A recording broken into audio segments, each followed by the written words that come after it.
meron din tayong testimony of Elixir Placenta that also uses this one, no? And meron po siyang cancer stage 2 and also chronic kidney disease stage 5. He is a doctor, si Dr. Romy, okay? So si Dr. Romy been practicing for 33 years. Nag-fellowship siya sa NKTI for 2 years.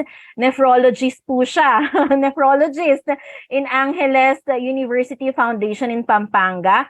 Angeles Medical Center, and currently nephrologist po siya sa NSPI. So, meron siyang chronic kidney disease, stage 5. So, ito po yung before niya, no? Before siya nag-take ng Elixir Placenta. Okay, so we can see here talagang namanas yung kanyang paa, may pamamanas siya, tapos after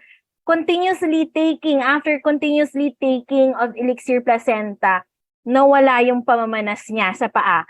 Tapos nag-lighten din yung feet and then yung legs niya. And isa rin sa kinagulat nila kasi before halos wala siyang urine input.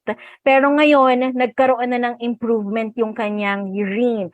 However, no, during this process, meron din siyang nakapa na parang bukol, okay?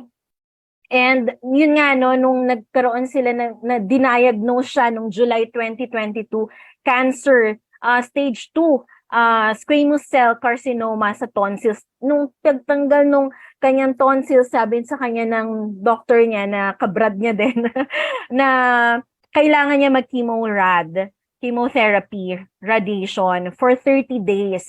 Pero dinecline niya to. Ayaw niya kasi dialysis patient nga rin po siya.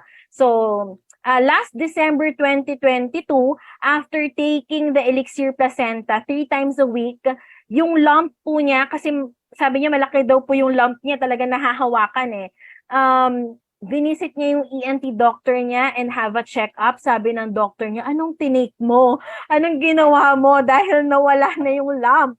Sabi niya ganon. So nawala na yung lump. Tapos sabi ng doctor, we cannot run the MRI test anymore or CT scan kasi wala na yung bukol. So, he was advised to visit him again after 3 months. So, continuously taking the Elixir Placenta, malaking tulong po talaga, no, sa ating mga cancer patients. And ngayon, makakasama po natin si Ma'am Geraldine and also, hopefully, kasama din natin si Doc Romy. Ayan, nandito po ba si Miss Geraldine? Hello, Miss Geraldine.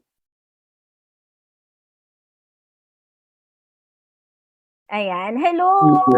Hello. Ayan. Yes, nakikita po Good evening sa inyo lahat. Yeah, good Yes po, Ma'am Kimar. Doc. Good evening. Hi, good evening. Yes, can you share to us your experience of Elixir Placenta?